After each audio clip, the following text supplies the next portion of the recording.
Hey everybody, and welcome to Echoes of Color with Jeffery Morrison.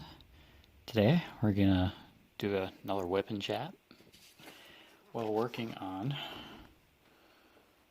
Diamond Art Clubs on Golden Shores by Chuck Pinson. There you go. Alright, square, 29.1 inches by 21.6 inches, 74 centimeters by 55 centimeters. 48 colors and 3 ABs, 136, 129, and 141.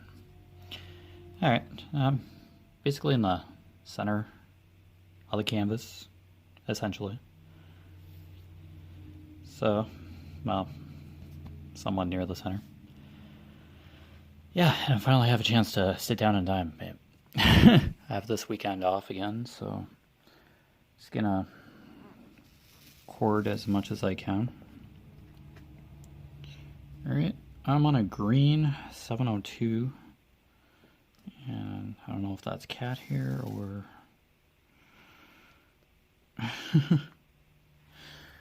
my hair.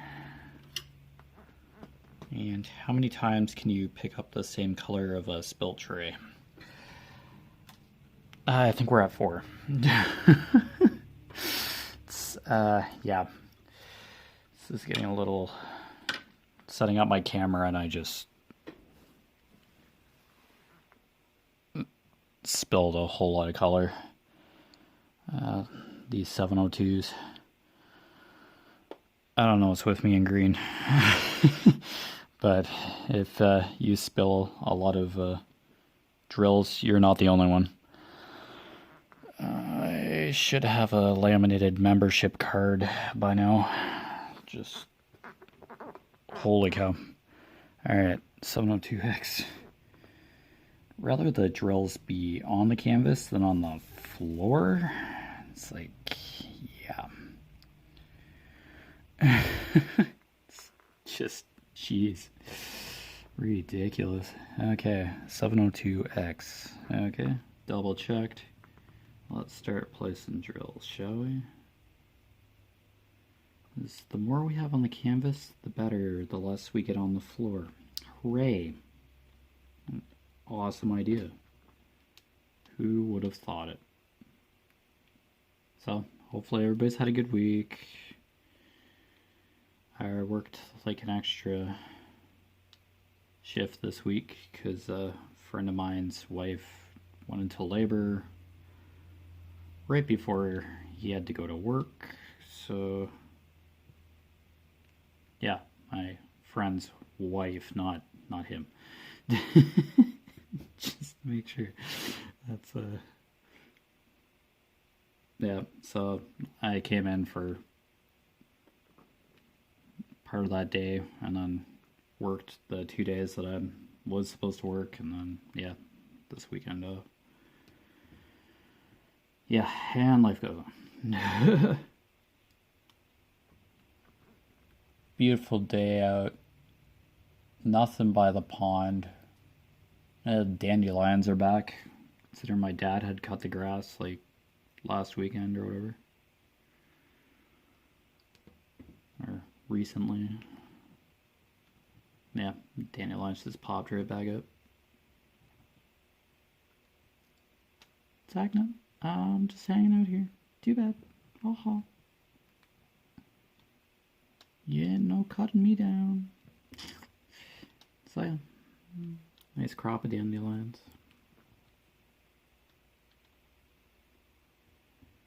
Well, nothing else really too exciting going on. Pretty routine kind of days gone here. But since it is nicer outside, I've just been going into town to get coffees or just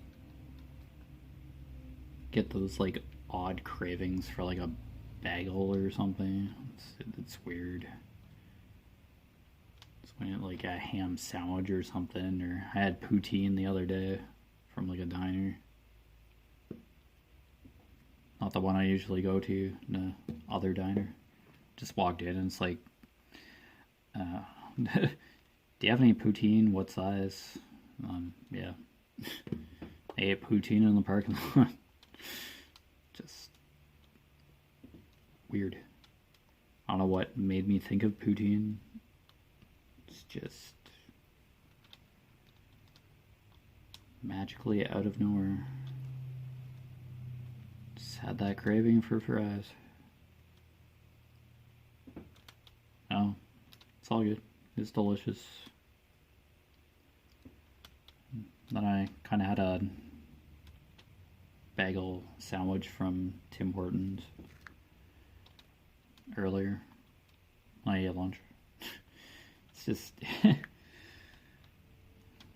just those cravings, those binge buys. Guess it's kind of replacing the fact that I just can't go into like Walmart and just buy like music or whatever. Oh, it's kind of like curbing that urge to just go and buy something on a whim. It's weird. Well, now I'm not spending as much money as I usually do after paying all my bills and all that, but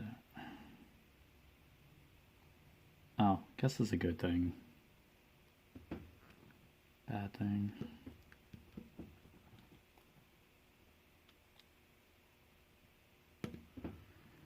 The stay-at-home order was extended for another 2 weeks.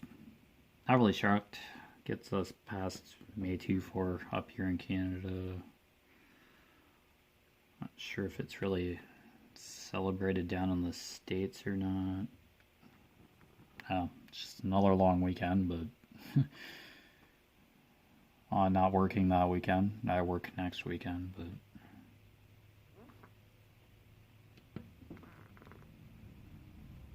yeah.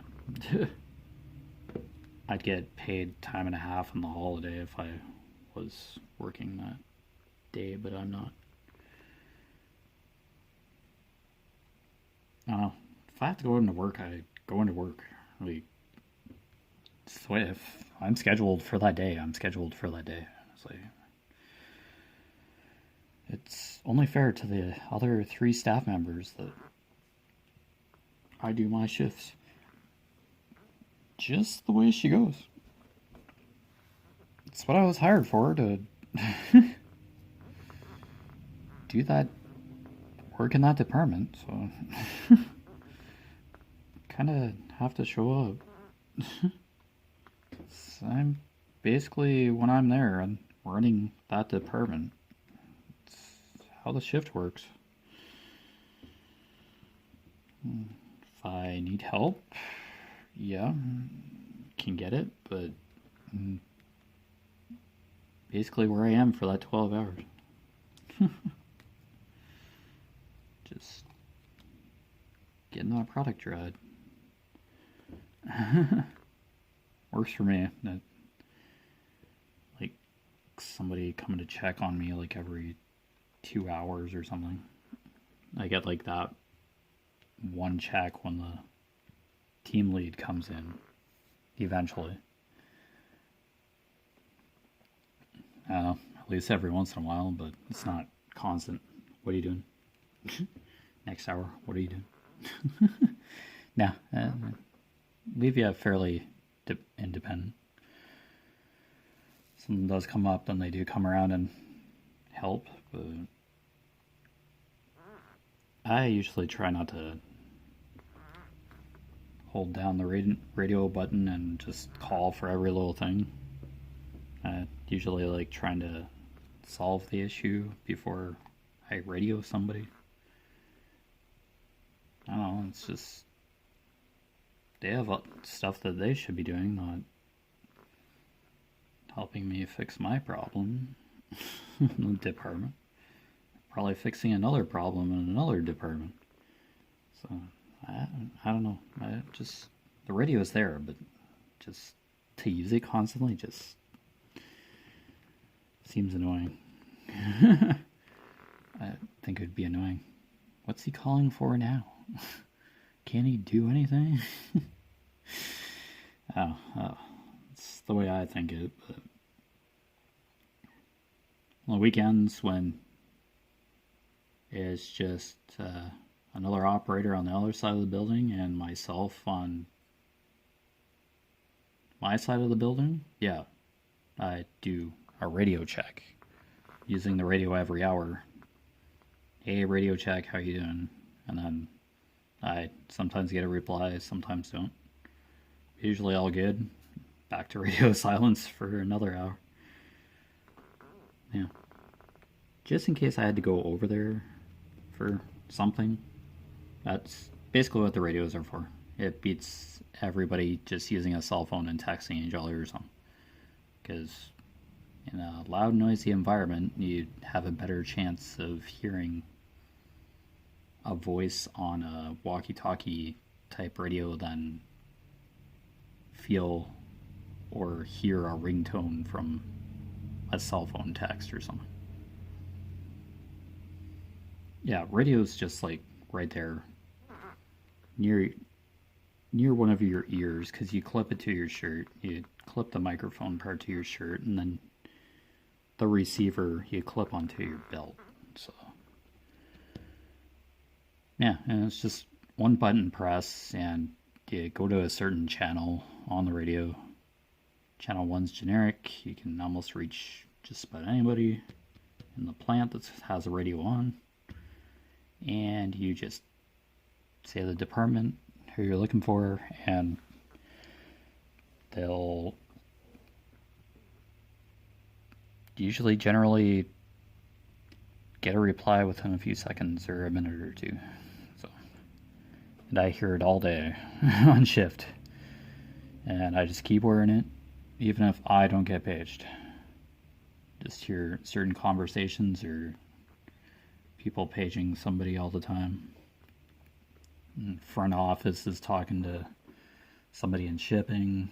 Yeah, it's just constant radio contact throughout the week.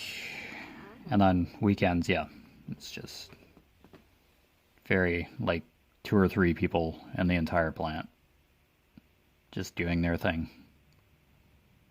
It's a lot nicer, it's quieter, it's lonely, but I don't mind the lonely part. I have work to do, and then just can do it that much easier without all that distraction. Yeah, I probably mentioned what my work environment's like a couple times, but yeah, I reiterate throughout these WIP chats.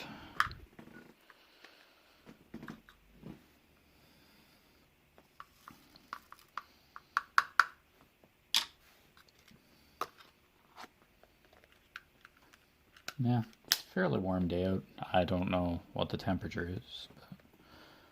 But, sunny, there's clouds in the sky, but you can see vast amounts of blue sky. It's nice.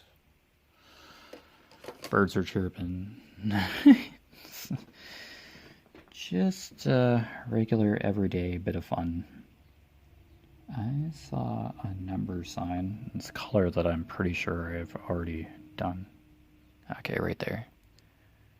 Number sign. 904. Pretty sure I've done 904, but lo and behold, I always end up missing a symbol. Every time, it seems. There we go. Alright. Nice. Okay.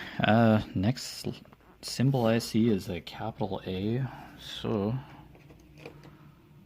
where is that? 3853. Okay, here we go. Yeah, it's back to an orange. Alright. Nice. Always pour more than I need. I'm starting to wonder, instead of leaving when I'm like done diamond painting for the day, instead of leaving drills on the tray, that I just pour them back into the container. Because I've knocked that one particular green onto the floor like how many times? I think I just might, yeah, start putting them back into the container when I'm done for the day. Yeah. Lately I've just been spilling like tray after tray. Like I've spilled this tray like 8 times now doing this canvas. And yeah, my fingers are like, my fingertips get oily or whatever, so I can pick up the drills with my fingertips in like small clusters and then kind of put them back onto the tray and then just continue. But yeah, I don't want to lose a large, copious amount of drills and have to say, hey, can you get me a bag of so-and-so? And then I have extra drills.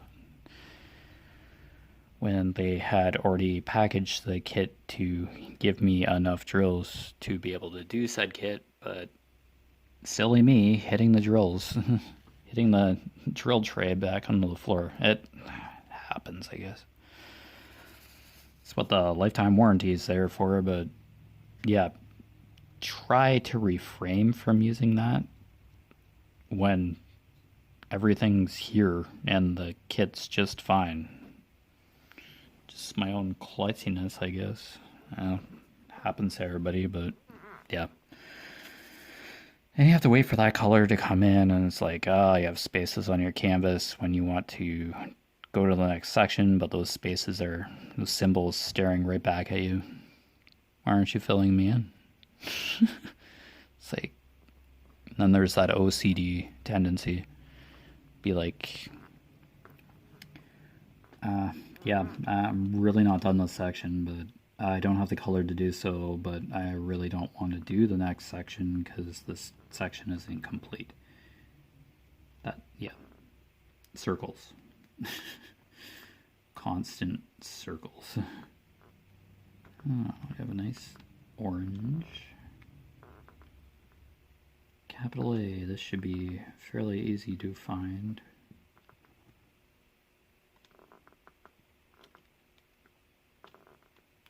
I say, but yeah. Meanwhile, oh boy. I know, accidents happen, drills spill. It's happened to everybody, might happen to somebody at least once. And I say once without trying to keep a straight face. It's not working. I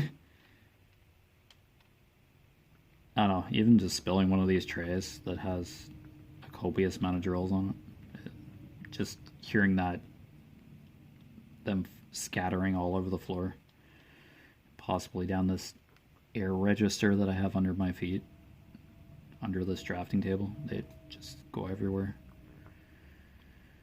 And I've found some on the bottom of my sock while I was picking them up because I step on them while I'm trying to pick up other ones. It's just, you're just so much better in the storage container or on the canvas. On the floor, I just die a little inside when I hear that, them falling onto the floor and scattering sound.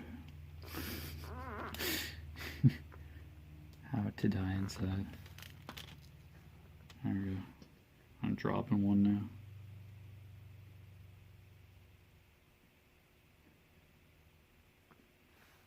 I'm gonna try to go from tray to canvas. It just doesn't want to go onto the pen. Just doesn't want to go onto the wax. Nope, not today. Fall. Crap. And you start doing that tray tilt thing because you're not looking up. Oh man, hands do weird things when they're not being supervised. And then that's how I spill more drills. It's just the circle of diamond painting.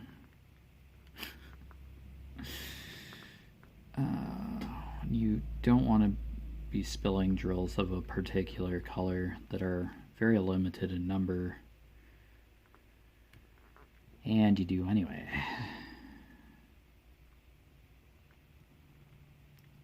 Outside you're composed and collected, inside you're screaming. Not again! No! Yep. Because freaking out while being on my knees on the floor, picking up little tiny pieces of plastic, aka drills, when somebody walks into the studio and looks at you funny, wondering why you're on the floor, would just be a totally awkward situation. Yeah. So trying to avoid that if at all possible. What are you doing down on the floor? Picking up drills. Aren't you supposed to be putting them on the canvas? That's generally how it goes. Most of the time.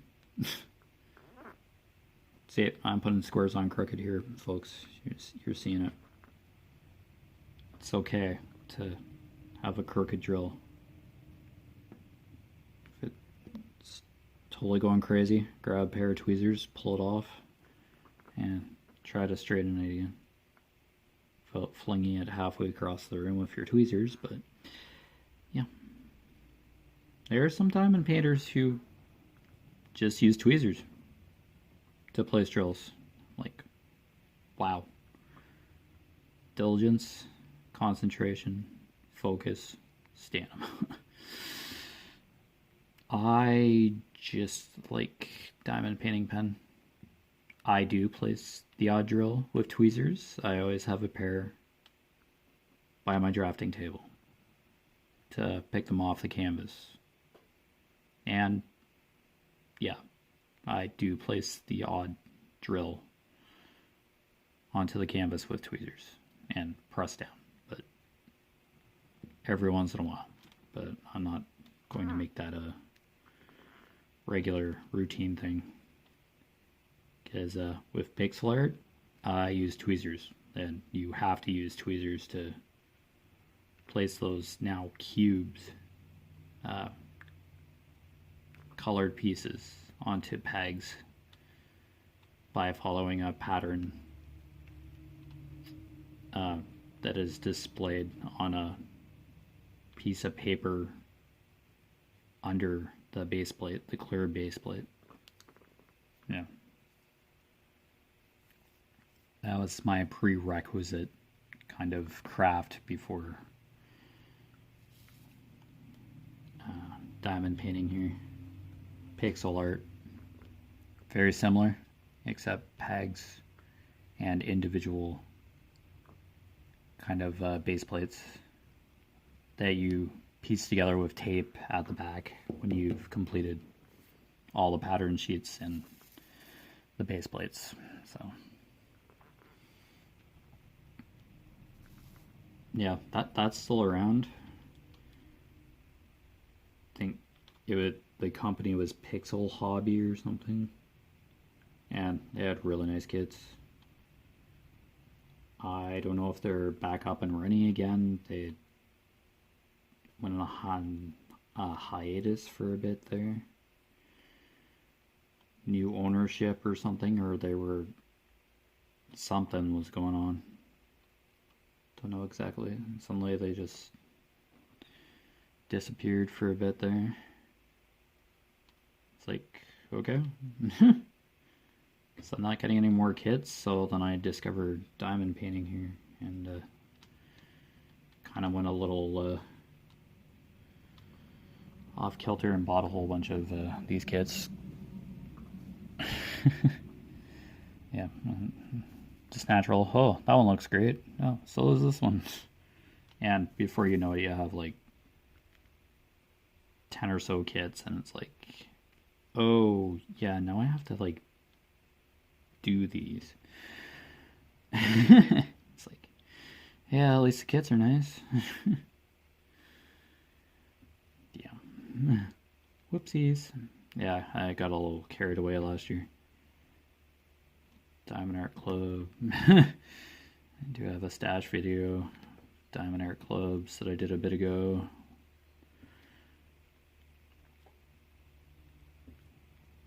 Oh, everybody usually likes seeing unboxings or stash videos.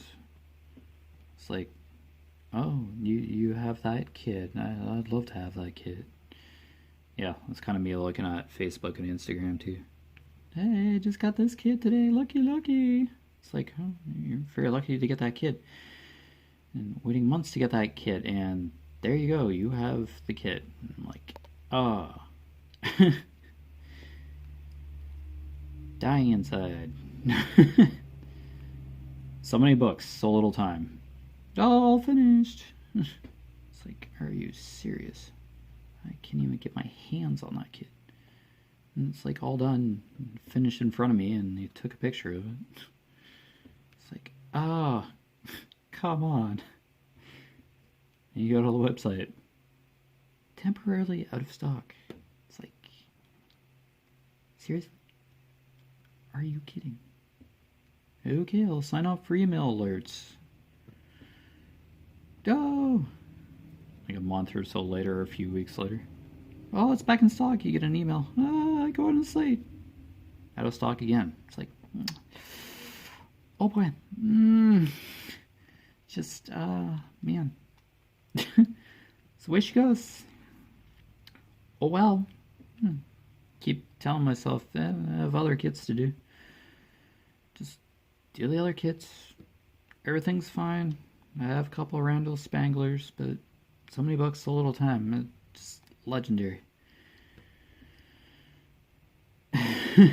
Diamond Art Club.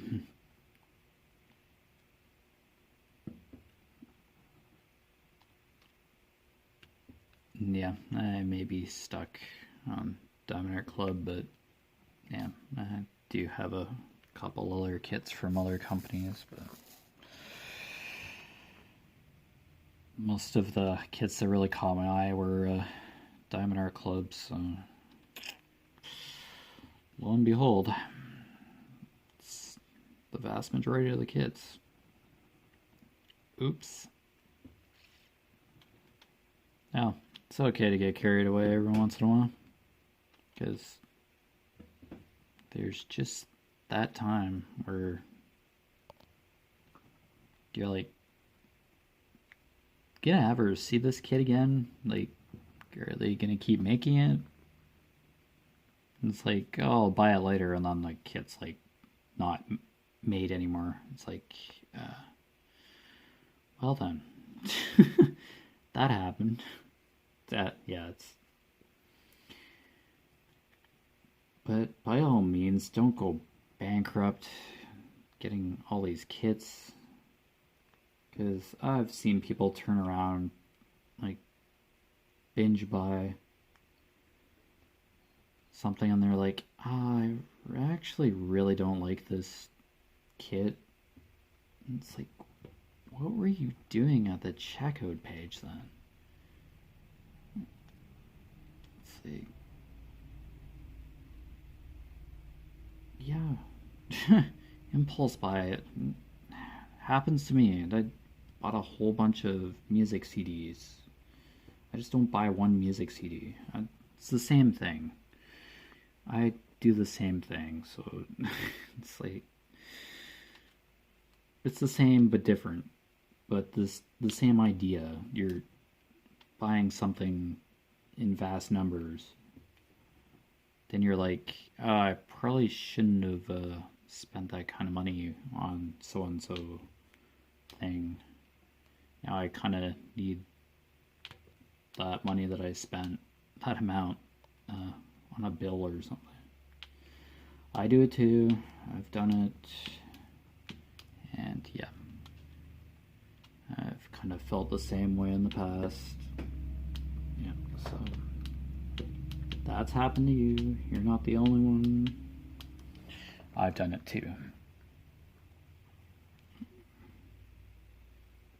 Sometimes it's not regret, it's just like, it's probably the kit that you've been waiting for a while or whatever. It's a purchase that you've waited for or wanted and planned to buy it or whatever. Same effect. But yeah, then something you needed like that money for comes along at like the worst time ever, and you're like, yeah, maybe I really didn't need this. I have to turn around and sell it and then try to get it to the person who bought it from you, and it's like paying that much more for the shipping, like almost probably the cost of a kit just to ship it. It's like, oh man. Oh man, at least somebody will be happy doing that kit, and you helped the person buying that kit that you sold out, kind of saving them the stress of waiting for Diamond Art Club or a diamond painting company to restock that design, or if it's not even sold anymore, that too, an older design. I don't know, we're all different. We all have impulses. I have the same impulses. Yeah. It's just like, once you see something, then you're like, yeah, I want this, but can't get it right now, or, yeah, it sucks. It's a terrible feeling to have. Especially when you see like something so cool, a craft item or something that's like so cool, something that's right up your alley, and you just can't like do it right now, and then it's just a nightmare to try and get it. Yeah, it's a common circle of excitement and slight disappointment. Happened to me tons of times.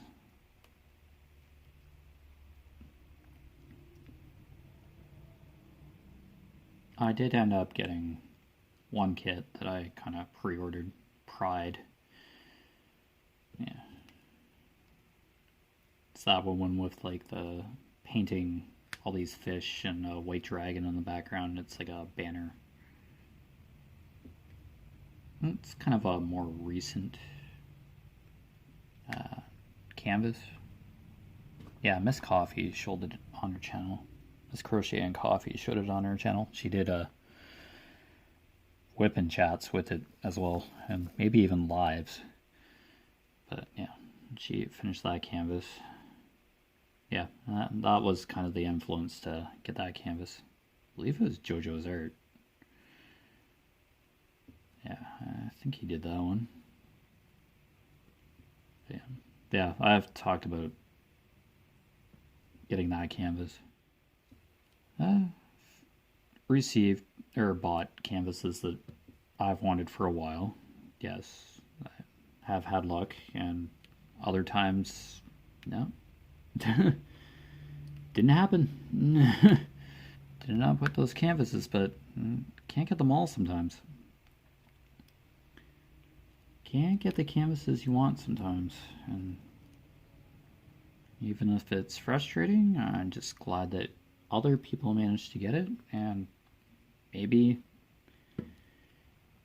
even if I don't get a certain canvas, it may very well end up being somebody's first diamond painting canvas ever. So I try to think of it that way. Instead of being disappointed, I'm giving a new diamond painter a start on their new hobby. Yeah. So some things may be meant to be, while other things happen for a reason. So I try to look at it that way. I do feel the initial disappointment or frustration when I don't get a certain canvas, or I see that it's out of stock on the website. I don't go to the website every day or any diamond painting websites daily. Kind of keep my head on my shoulders too, that yeah, I can't just constantly be buying canvas after canvas, even if the ones that more recent ones that are coming out are superb looking. Just it's like there'll there'll be other canvases or other opportunities. Yeah. But yeah, I get it. It can be a hard pill to swallow sometimes. When you've tried and tried to get a certain canvas and you've been waiting patiently and then it just never seems to happen, go in your favor. Been there. Probably will be there more than once. And yeah, feel your pain. But it's not absolutely everything paramount to have every canvas. Because realistically looking at it, you have to sit down and do these, and with the size of some of these and depending on how life goes or how busy anybody can get, yeah, that immediately comes into account when you're just staring at even a couple boxes or a couple kits that you have that have been sitting there for a bit with your full intent to do them, or my intent to do them. And yeah, they're just kind of sitting there, and you have to deal with other things. Yeah, that's what tends to happen sometimes too, but yeah, it's definitely a toss-up. Different feelings and circumstances for any craft, really.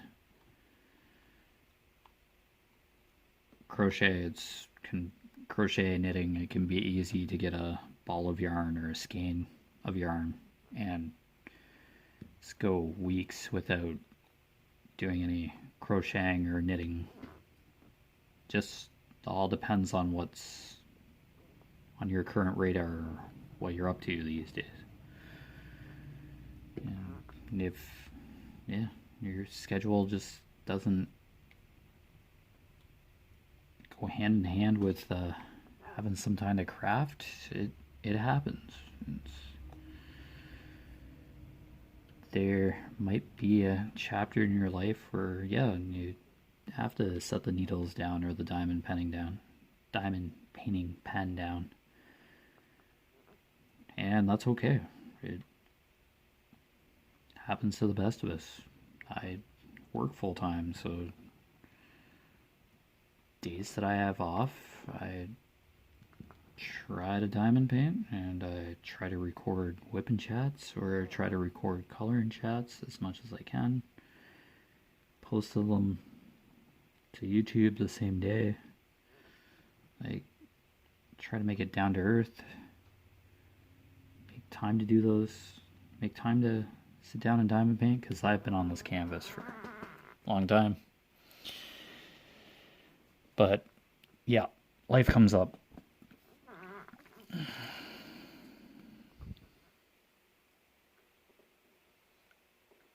My the way it used to be, the tiger canvas was big symbolism of transition to my new job. Well, for my brother too, like a birthday gift for my brother. Dad just has to make a frame for it. Like, my brother knows that he's gonna get it eventually. I asked him what design which canvas of a tiger he'd like, and he's like, do whatever you want. I don't care. You're crazy. But anyway, yeah, it's just sitting. It's not rolled up in a box or anything. It's just sitting out flat. It's waiting to be framed.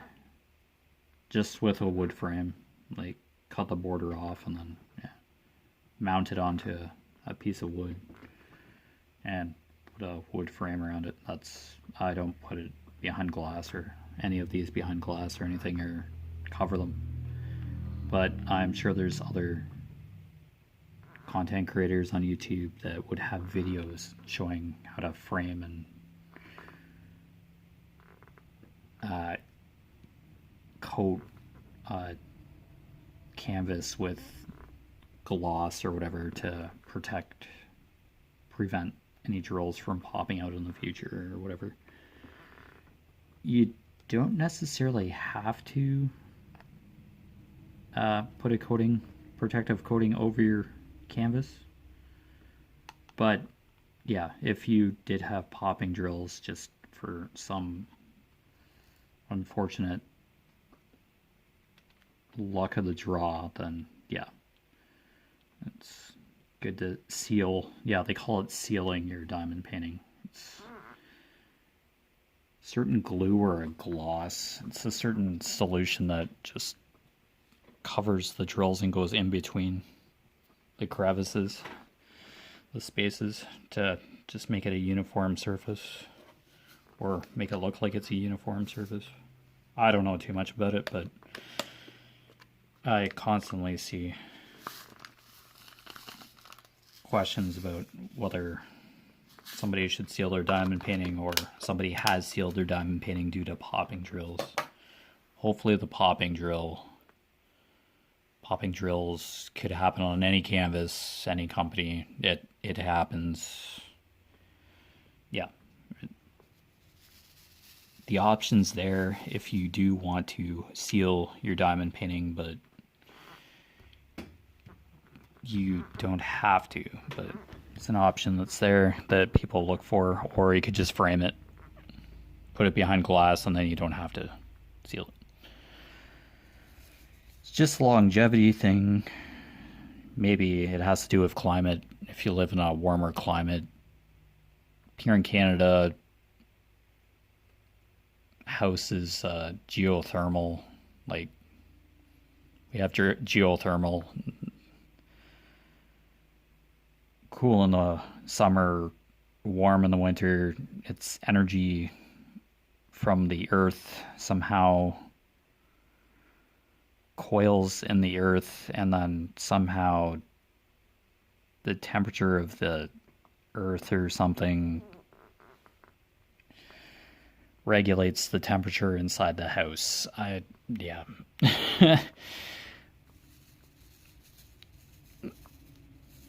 Yeah, and just like an air distribution system, like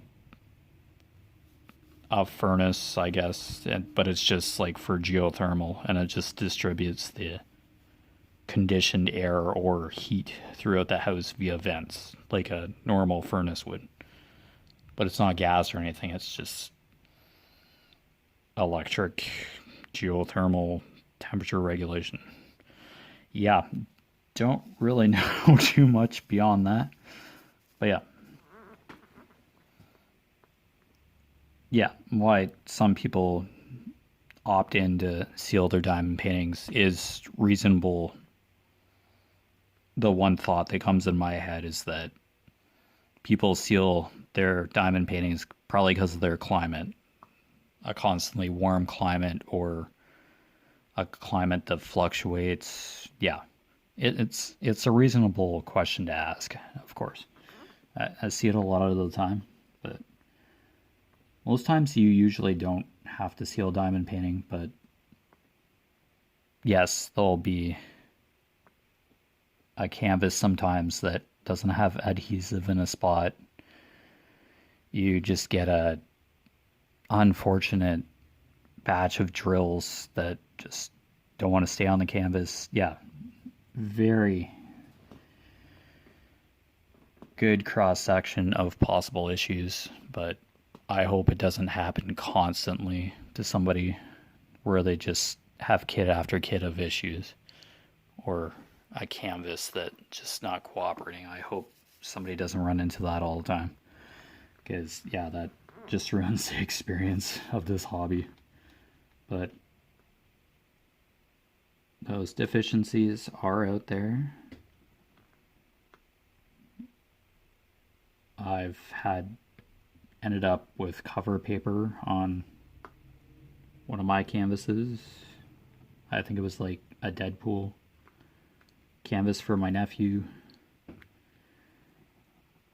I tried coconut oil or something, and to get the paper off, the paper wasn't coming off, but somehow I had managed to get enough cover paper off for the adhesive to still maintain its stickiness or tactness, and the symbols were visible enough that I was just able to put drills in those particular trouble sections. That's what I've seen for having a difficult canvas. But the canvas was great otherwise. So that was a very detailed Deadpool canvas, by the way. It was really nice. My nephew loved it. I think it's hanging in his game room or something, or bedroom even. I think just framed with a wooden frame that I mentioned about the tiger earlier. Same thing. Yeah. Due to our home business, like quilt frames and all that rug hooking stuff, impressions in wood, whatever it's called. Yeah, we have wood around, and yeah. So it's quite easy for my dad to put a frame together when he doesn't have product orders. Like, not like, hey, I'm done this diamond painting, can you make a frame for it? I just kind of do them. Yeah, I haven't framed Space for Reflection. I just rolled it up and put it back in the box. I know it's like an awesome canvas to roll up in the kit box, but don't have all the wall space in the world.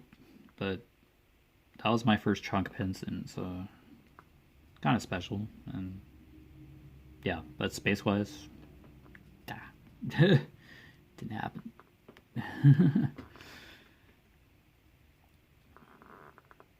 Yeah, probably not everybody's landscape fanatic. Understandable. Yeah, I can't be doing like wolves all the time, and yeah, I don't want to do landscapes all the time either, so, but I do like landscapes.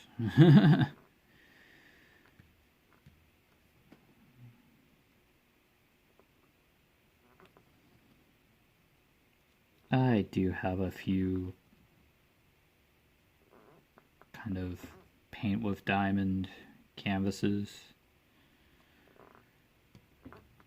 as well. Some religious scenes, I guess, like Jesus walking on the water. Yeah, so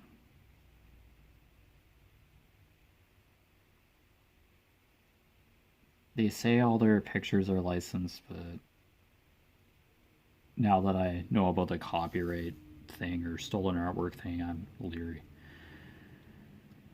As I should be, but that's when I was starting diamond painting, when I was just buying canvas after canvas, and did start on paint with diamonds. I just saw canvas after canvas of just incredible pictures. I was lured in by the artwork.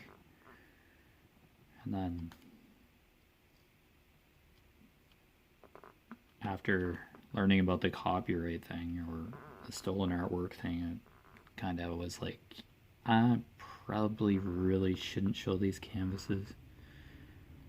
Nothing against paint with diamonds or anything, just like,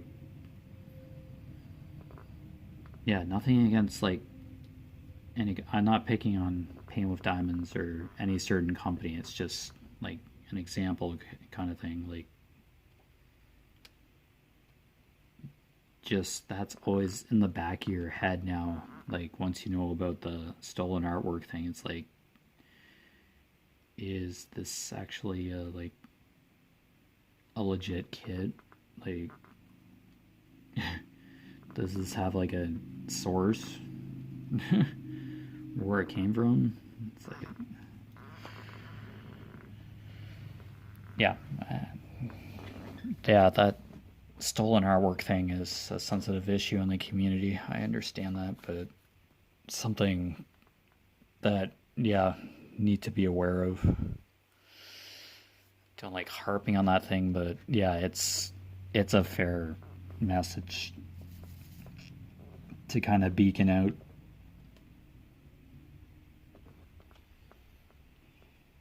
If you do have a canvas that you didn't realize was stolen artwork, I guess it's up to you whether you want to do it or not. I think some people have like just destroyed those canvases that they know stolen artwork, unfortunately. Some people just still do the canvases because, yeah, you did spend the money on them, but you do have the knowledge that it isn't exactly asked to create artwork. Yeah, it's a very shaky issue, tenuous issue. Probably I'd probably refrain from showing any paint with diamonds canvases, even though I do have a small amount of them. Like, there's no artist's name, like original artwork by on these canvases. It's just, this was like last year, like early last year, like March, April of last year when I was on my buying blitz. I just loved the artwork, and then, yeah, along came that, oh, stolen artwork.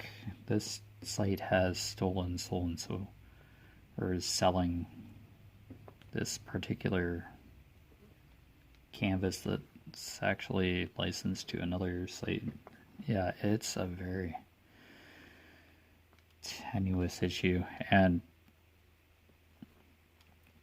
the price point could be appealing, or it's hard to get the actual resource, like the actual source canvas, like the actual licensed canvas. That's probably like half of the lure, the affordability. It's a mixed bag. But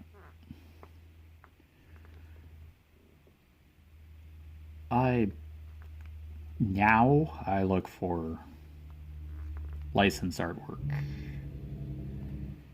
And if I were to ever do a custom diamond painting, I would definitely be trying to get permission from the artist to convert said artwork into a canvas. Yeah, because just using somebody else's artwork and then just making a canvas out of that, I would know. It would just be a conflict the entire time in my mind that, yeah, I'm just using this without anybody's permission. It's just like, wouldn't sit right. It's like, here the artwork is, just sitting there, staring back at me. It's like, yeah, you really shouldn't be working on this. It's like, yikes. Oh well, that's, if you spend the money, I'd say kind of gauge your options, but now that you kind of have a better idea or learn about purchasing licensed artwork, I'd say that's like an individual decision. You now have the knowledge that this might not be exactly a profitable for said artist, the kid that you bought, but yeah, it's a double-edged sword. You definitely want to support the artists to create a lot of these pieces, for sure. I 100% agree with that. But yeah, on the other side of the bridge, it's like, yeah, why are all these kits for sale? And they could be licensed in a different way. I don't understand licensing 100%. It could be slightly off base here, but not exactly. I'm for supporting artists and all that, but yeah, licensing can be complex at times. There are probably different circumstances, because how would Paint with Diamonds or any other company still have people buying canvases and not be shut down yet if they've been around for a few years? They're one of the first companies that I learned about diamond painting. Pretty sure I seen like, oh, there's just one diamond painting company ad that I kept seeing on Facebook. Probably, no, because you do a Google search these days, and then yeah, you start getting ads tailored to what you've searched on the internet. Yeah, that's an algorithm for you. So what you search on the internet, you usually end up getting ads for anything like related to your search. Happens, yeah. Yeah, I know. Tenuous issue, but a good issue to bring to the light. It's probably a issue that's been brought up on other channels, and I kind of skated on it in this WIP Chat. I've probably brought it up before, not in extreme detail or anything, but something to be aware of, and don't feel terrible if you now know about companies that license or don't license pictures, or license their artwork in a different way. It's a very complex issue, probably, or maybe in some ways it's not. It's just flat out stolen artwork. I don't know. It's a mixed bag. I can't tell you 100%. Either or. Yeah. Yikes. Yeah. And I don't blame you for being confused by my statements. I don't know everything, but I do generally try to stick with companies that have the name of the artist and that it's licensed to be distributed as a kit, and the artist knows about it. Yeah. Long-winded, confusing, I'm sure. It's a gray area. It's a very important issue, of course, among other issues, I'm sure. Yeah, there's a mixed bag of issues out there, for sure. Could very well only be the tip of the iceberg, and I'm not picking on Paint with Diamonds. Just my experience in general. That's where I started buying canvases. Then Diamond Art Club came along, Dreamer Designs. I'm not picking on any company or accusing anybody of stealing artwork, because I don't know 100%. But yes, it is a tenuous and very important issue. And yes, I would like to see any artist that has put in time for their artwork to be recognized for it, for sure. But yeah, it's all down to logistics and how stuff is licensed, like how that works exactly. And are there different ways to license artwork? Yeah, it'd just be research after page after web page of research or something to figure it all out. And would it be the answer I'd be looking for in the first place? I don't know. But all in all, try to buy canvases or artwork from a licensed distributor or the artist themselves, whether it's a diamond painting canvas, a print, or like a kit, like a crafting kit designed by an artist or something, etc., etc., miniatures. Yeah. It's support our artists so can keep diamond painting without having to worry about legal logistics like that every time you're placing a drill on your canvas. Yeah. Anyway, you've been watching Echoes of Color with Jeffery Morrison. I'm like a bit over the hour now. Oh well, by a couple minutes. But yeah. I will post my Facebook profile name down below in the description. My companion Facebook business page, Echoes of Color.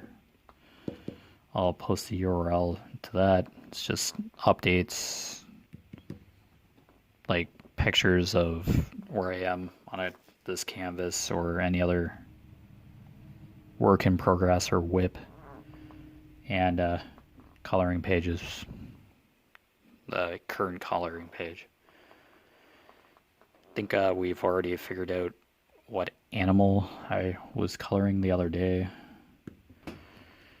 It's like, man, try to keep it a mystery, but once I posted the picture, somebody who's seen the post was like, oh yeah, I know what that is. And it's like, yeah.